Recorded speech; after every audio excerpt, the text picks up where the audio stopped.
आहे की मुलगी आहे मला माहिती नाही, पण देवा तुला एक सांगते, माझ्या गर्भामध्ये मुलगा असला तरी त्याला स्वराज्यासाठी लढायचंय, माझ्या गर्भामध्ये मुलगी असली तरी तिला स्वराज्यासाठी लढायचंय आणि या हिंदवी स्वराज्याची निर्मिती करायची आहे का?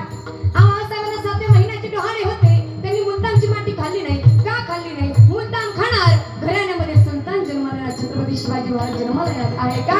पाणी पिना हो तो देख के पियो, खाली गल्लास में कर रखा है. अरे पानी पीना हो तो देख के पियो, खाली गल्लास में कर रखा है, पर प्रेम करना हो तो छत्रपति शिवाजी महाराज पे करो, लड़कियों में कर रखा है. दैवत छत्रपति नाम से, दैवत छत्रपति, दैवत छत्रपति नाम से, दैवत छत्रपति, दैवत छत्रपति नाम से, दैवत छत्रपति, दैवत छत्रपति नाम से, दैवत छत्रपति. शिवनेरी वर शिव जन्मला, शिवनेरी वर शिव जन्मला, राजांचा अधिपती, झाला राजांचा अधिपती. दैवत छत्रपती नाम से, दैवत छत्रपती, दैवत छत्रपती नाम से, दैवत छत्रपती. दैवत छत्रपती आमचे दैवत छत्रपती, दैवत छत्रपती आमचे दैवत. ऐका मावशींनो, जो जेव्हा या धर्माच्या मंडपामध्ये हिंदू बसला असेल त्याच्या हात वरती कर. ऐका मायबाप, जेव्हा जेव्हा छत्रपती शिवाजी महाराजांचं गुणगान होतं, जेव्हा जेव्हा छत्रपती शिवाजी महाराजांचं चरित्र वर्णन होतं ना, तेव्हा तेव्हा आपल्या हिंदू लोकांच्या हाताची टाळी वाजलीच पाहिजे.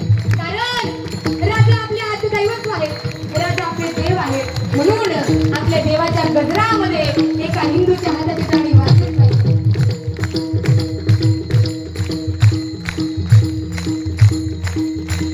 ऐका मग राजांनी तुम्हाला काय दिलं? अहो राजे जन्माला आले, 18 प्रगट जातीतील लोक राजांचे मित्र होते. कुणामध्येच अहंकार नाही, कुणामध्ये जुनीपणा नाही, राजांच्या सोबतीला होते. ऐका, अहो एक वेळेस काय झालं, राजे लहान असताना राजांच्या हातामध्ये आऊसाहेबांनी तलवार दिली. राजा ऐक माझ्या बाळा, तुला या हिंदवी स्वराज्याची निर्मिती करायची. राजांनी लहानपणापासूनच तलवारबाजी चालवायला सुरुवात केली. अहो लहानपणापासूनच घोड्यावर बसायला सुरुवात केली आणि या हिंदवी स्वराज्याची निर्मिती केली. कसे होते माझे राजे? तर माझ्या राजांविषयी सांगायचं म्हटलं तर ऐका, प्राण जाई पण धर्म ना जाई. हो ऐका, राजांनी आपल्यासाठी खूप केलंय, त्यांच्या कष्टाची आपल्याला जाणीव पाहिजे. राजा झालेच नसते तर एक मराठ्यांची लेख आज व्यासपीठापर्यंत पोहोचली नसती. हो आज मंदिरावरचा कळस, दारातली तुळस जर कुणामध्ये सुरक्षित असेल तर फक्त आणि फक्त छत्रपती शिवाजी महाराज आहेत, फक्त आणि फक्त छत्रपती शिवाजी महाराज आहेत. का ज्यावेळेस त्या ठिकाणी प्रतापगडाच्या पायथ्याशी एक वादळ आलेलं होतं आणि त्या वादळाचं नाव आहे अफजल खान. बडी बेगमने दरबार भरवला होता, त्या दरबारामध्ये विणा ठेवलेला होता आणि बडी बेगमने सांगितलं, कोण जाएगा और उस काकीर की औलाद को पकड़ कर लाएगा. सगळे सैनिक त्यांच्या मानाखाली गेल्या, सगळ्या शिपायांच्या मानाखाली गेल्या. बरेच म्हणू लागले, अरे वो शिवा, वो तो दखन का चूहा है, लुटेरा है, कौन जाएगा वहां मरने के लिए. ऐसा कहते हैं कि भूत भी उनकी सुनते हैं. हम नहीं जाएंगे वहां बड़ी बेगम, हम नहीं जाएंगे. या सगळ्या आवाजांमधून एक आवाज आला आणि त्या व्यक्तीचं नाव होतं अफजल खान. अफजल खान त्या ठिकाणी पुढे आला, हसत हसत आणि सांगू लागला, बड़ी बेगम आप चिंता मत कीजिए, मैं जाऊंगा और उस काकीर की औलाद को पकड़ कर लाऊंगा. राजांना पत्र पाठवलं, राजांना लिहिलं होतं, राजे हमारी शरण में आ जाओ, हमारे सारे गढ़ किले हमें वापस कर दो, हम तुम्हें तुम्हारी जान बख्श देंगे.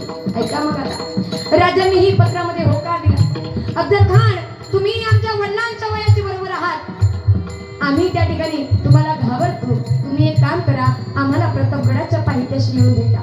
मग काय ठरलं, दोघांसोबत एक एक अंगरक्षक होते. भेटीची वेळ ठरली, दुपारी 12 वाजता यांनी भेटावं. अफजल खानासोबत 70,000ची फौज होती आणि छत्रपती शिवाजी महाराजांसोबत फक्त मुठभर मावळे होते. काय होते? मुठभर मावळे. अहो ऐका, मुठभर मावळ्यांना घेऊन छत्रपती शिवाजी महाराजांनी या स्वराज्याची निर्मिती केली. राजे निघाले, दुपारची वेळ, अफजल खान त्या ठिकाणी येऊन पोहोचले आहे. राजा खाली उतरले, राजांसोबत जीवा महाल होता आणि गंगाधर कुलकर्णी होते. राजे निघाले त्या ठिकाणी शामियानामध्ये. अफजल खानाने राजांना बघितलं आणि अफजल खान म्हणतो, आओ शिवाजी, आओ हमारे गले लग जाओ. खान दौलत डुलत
राजांमध्ये धावत आले आणि राजांवर वार करतीलच तेवढ्यामध्ये हा वार जीवा महालाने चुकवला आणि तेव्हापासून म्हण तयार झाली होता जीवा म्हणून वाचला शिवा. छत्रपती शिवाजी महाराज की धर्मवीर संभाजी महाराज की नमः पार्वती हर हर एकच राजा इथे जन्मला शिवनेरी किल्ल्यावर. एकच राजा इथे जन्मला शिवनेरी किल्ल्यावर. माझ्या राजाचं नाव गाजतंय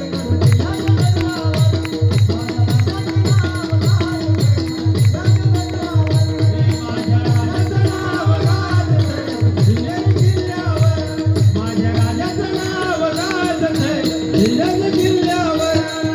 एकच राजा इथे जन्मला शिवनेरी किल्ल्यावर. एकच राजा इथे जन्मला शिवनेरी किल्ल्यावर. माझ्या राजाचं नाव गाजतंय राजा दगडावर. माझ्या राजाचं नाव गाजतंय राजा दगडावर. हे माझ्या राजाचं नाव गाजतंय राजा दगडावर. एकच राजा इथे जन्मला शिवनेरी किल्ल्यावर. एकच राजा इथे जन्मला शिवनेरी किल्ल्यावर. माझ्या राजाचं नाव गाजतंय किल्ल्यावर. माझ्या राजाचं नाव गाजतंय किल्ल्यावर. माझ्या जिजाऊची पुण्यारी कशी आली व पळाला. माझ्या जिजाऊची पुण्यारी कशी आली व पळाला. तो बापाचा बाप राजा शिवबा जन्मला तो बापाचा बाप राजा शिवबा जन्मला हे तो बापाचा बाप शिवबा जन्मला. तो बापाचा बाप शिवबा जन्मला. माझी जाऊली प्रिया हमे सुंदर शिवाजी राजा. माझी जाऊली प्रिया हमे सुंदर शिवाजी राजा. माझी जाऊले प्रिया हमे सुंदर शिवाजी राजा. माझी जाऊले प्रिया हमे सुंदर शिवाजी राजा. हो सुंदर शिवाजी राजा सुंदर शिवाजी राजा. सुंदर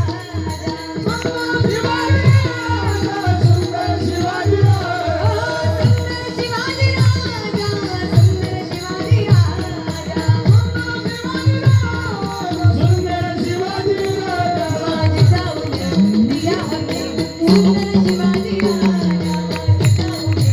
प्रिया हमे सुंदर शिवाजी राजा. माझी जाऊली प्रिया हमे सुंदर शिवाजी राजा. माझी जाऊले प्रिया हमे सुंदर शिवाजी राजा. माझी जाऊले प्रिया हमे सुंदर शिवाजी राजा. घासल्याशिवाय किंमत नाही तलवारीच्या पतीला. ऐका बरं, घासल्याशिवाय किंमत नाही तलवारीच्या पतीला आणि छत्रपती शिवाजी महाराजांशिवाय किंमत नाही या महाराष्ट्राच्या मातीला. या महाराष्ट्राच्या मातीला राजा एकच होऊन गेले पण अख्ख्या महाराष्ट्राला शिकून गेले बरं का. राजांनंतर आता कोणीच असं येणार नाही. ऐका, ज्यावेळी छत्रपती शिवाजी महाराज होते आपल्या मुलींकडे जर वाकड्या नजरेनं बघितलं जात होतं तर जागेवर त्यांचे डोळे फोडले जात होते. काय केलं जात होतं? फोडले जात होते. आता आपल्या मुलींसोबत काहीही झालं ऐका, सातारा जिल्ह्यामध्ये अगदी 7वी मध्ये असणाऱ्या मुलीवर बलात्कार जर आताच्या जमान्यामध्ये होत असेल तर आता मुली कुठेच सुरक्षित नाही. आपल्या मुलींना सांगा, बाई ग, हिंदूच्या घराण्यामध्ये जन्माला आलेली मुलगी आहे, तुझ्या अंगावर ओढणी हवी, तुझ्या मस्तकावर गंध हवा, कारण तू छत्रपती शिवाजी महाराजांच्या महाराष्ट्रामध्ये जन्माला आलेली आहे. महाराष्ट्रामध्ये जन्माला आलेली आहे. जेव्हा आपण आपल्या मुलीला असं कणखर बनवू तेव्हाच आपल्या मुलीकडे कुणीच वाकड्या नजरेने बघणार नाही. आणि ऐका, आपल्या मुलीचं लग्न करत असताना त्या घरच्या लोकांना काय दिलं काही नाही दिलं याची जाणीव जरी नाही राहिली तरी ऐका, फक्त काय करायचं, ज्ञानेश्वरी सारखा पवित्र ग्रंथ आपल्या घरामध्ये ठेवायचा. आपल्या मुलीला सांगायचं, बाई ज्ञानेश्वरीचं पारायण करणारी लेक बन. काय बन? ज्ञानेश्वरीचं पारायण करणारी लेक बन. ज्या सासरच्या घरांना सांगा, दादा ज्ञानेश्वरीचं पारायण करणारी लेक तुमच्या दारामध्ये पाठवत आहोत, तुमच्या घराचं गोकुळ केल्याशिवाय राहणार नाही. हो, गोकुळ केल्याशिवाय राहणार नाही. वाहिल्या उद्वेग दुःखाचे केवळ आणि भोगन येते फळ संचिताचे. छत्रपती शिवाजी महाराजांचे संचित होतं मायबाप. त्यांच्या भाग्यामध्ये लिहिलं होतं की राज तुम्ही देशाची सेवा करायची, तुम्ही धर्माची सेवा करायची. हो काय करायची? धर्माची सेवा करायची. म्हणून त्यांनी सेवा केली मायबाप. म्हणून तुम्हाला आम्हाला सुद्धा धर्माची सेवा करायची. मग ती धर्माची सेवा कशी होईल? फक्त जगाच्या मालकाचं हरिमुखे म्हणा, हरिमुखे म्हणा, पुण्याची गणना कोण करी. एवढं जरी नामस्मरण तुम्ही केलं तरी जगाची मालकाची सेवा तुमच्याकडनं होईल. आणि हेच तुकाराम मला सांगतो की बाबा देवा या संसारामध्ये खूप दुःख आहे, आम्ही तुझ्या चरणाशी संसाराचा संपूर्ण भार देतो आणि देवा तुझी भक्ती करतो. अभंगाच्या शेवटचे तू कमल घालू दयावरी भार, तू कमल घालू दयावरी भार, तू कमल घालू दयावरी भार, दयावरी भार. वाहू हा संसार देवा पायी, वाहू हा संसार देवा पायी, तेरले अनंते तैसीची राहावे, तेरले अनंते तैसीची राहावे. वाहू हा संसार देवा पायी, वाहू हा संसार देवा पायी, तेरले अनंते तैसीची राहावे, तेरले अनंते तैसीची राहावे. चित्ती असू द्यावे समाधान,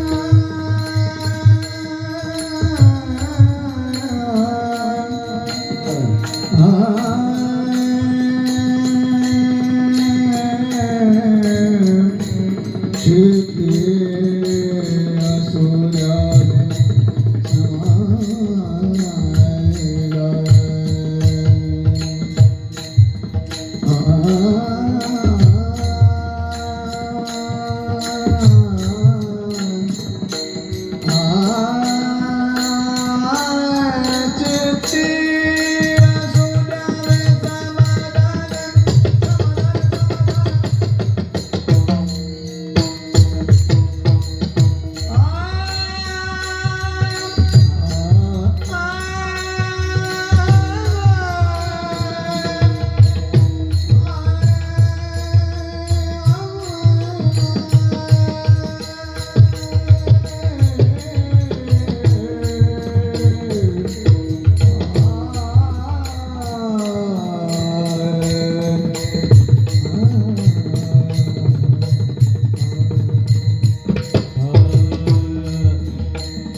कुटुंबाची संपूर्ण संसाराचा भार वाचो देवा आणि तुझी भक्ती आवडीने करतो हो देवा तुका म्हणे गर्भवासी सुखी घालावी अम्मासी तुझी भक्ती घडवी म्हणून आम्हाला पुन्हा गर्भवासामध्ये सुखाने घाल विठोबा रघुमा